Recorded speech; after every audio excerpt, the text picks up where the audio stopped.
Welcome back for another flight computer video, this time on the CPU-26A-P.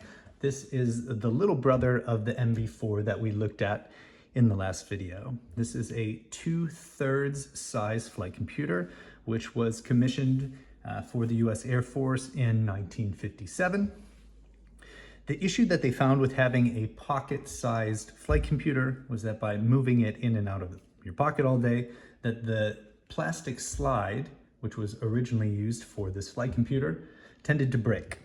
And so in 1962, there was the release of the CPU-26A-P, A being for aluminum, and that changed the plastic slide that we had here on the MB4 to an aluminum slide on the CPU-26A-P.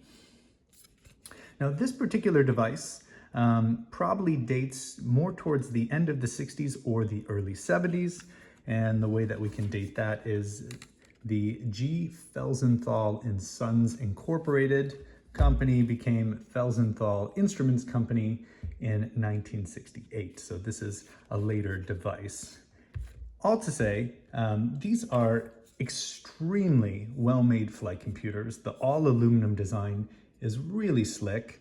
And because of that, it's stood the test of time. This flight computer has lasted more than 60 years, and chances are it will go another 60 years with no problems at all. And because of that, these are very common flight computers to find on auction sites, and they're an excellent deal. They'll probably last a lifetime or two.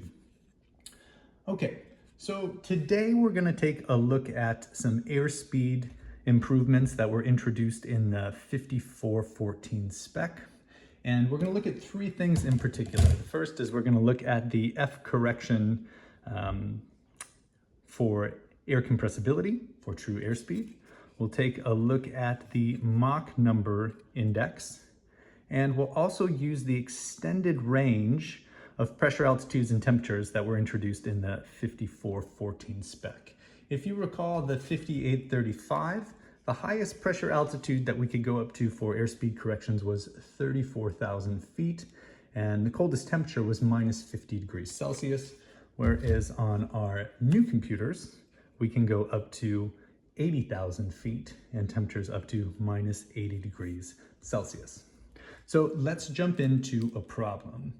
Given calibrated airspeed of 200 knots, a pressure altitude of 50,000 feet, and an outside air temperature of -56.5 Celsius, what we want to find is our F correction factor, our true airspeed corrected for compressibility, and our Mach number. So let's jump right in. First, the F correction factor.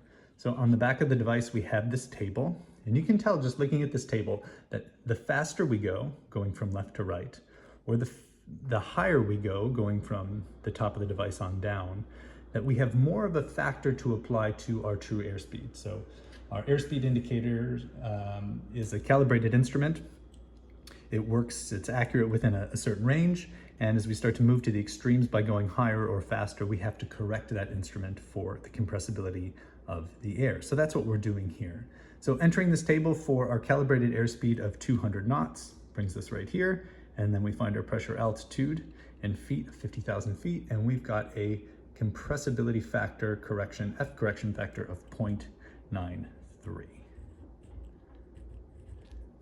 Okay, we'll have to apply this when we compute our true airspeed on the other side of the device. It means that our true airspeed that we're going to compute is going to be greater than what it should be. So now we flip this over, and we're going to use our window here for airspeed and density altitude computations. And what we need to do is set our air temperature opposite our pressure altitude.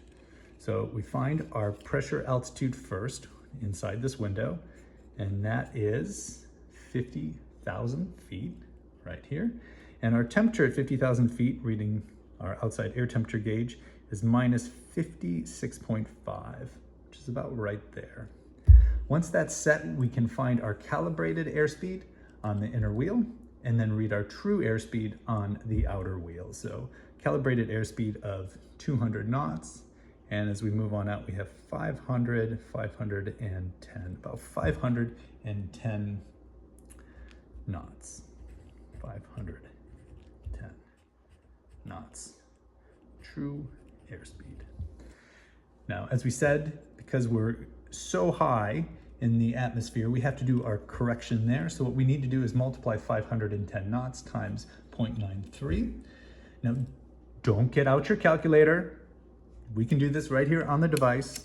So all we need to do is set our unit index, which is a 10 on a flight computer, to the number we want to multiply, so 510.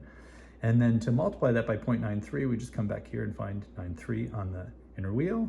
1, 2, 3, 9.3, and read our answer across from that, which looks like 475 knots. So that's going to be our true airspeed when corrected for compressibility, 475 knots. And then the last step is to find out what is our Mach number. We probably use Mach numbers at that altitude. And so for that, we can read the instructions that are right here on the device. And it says down at the bottom, to obtain true airspeed from Mach number, set true airspeed temperature against the Mach number index. And then on the mile scale, we'll read true airspeed in knots. And then on the minute scale, we'll read Mach number. Now we want to do that actually the opposite way. We know our true airspeed. We want to find out what the Mach number is. So same process. We set our temperature minus 56.5 degrees Celsius on the Mach number index. So that's about right there. And then we go and we find our true airspeed on the outside of the wheel, which is 475 knots. So that's going to be about right there. And then we read our Mach number on the inside, which is about 0.82 or 0.83, somewhere in between those. So we'll just say Mach 0.82, 0.82. And that's all there is to it. So that's all for today. In our next video, we'll take a look at the final evolution of the E-6B, where the E-6B ultimately went to in terms of military computers. So we'll take a look at the MB4A next, as well as cover a few of the features that were in the 5414 spec that we haven't looked at yet. So if you're interested to learn more about those things, check out the next video, and thanks for watching.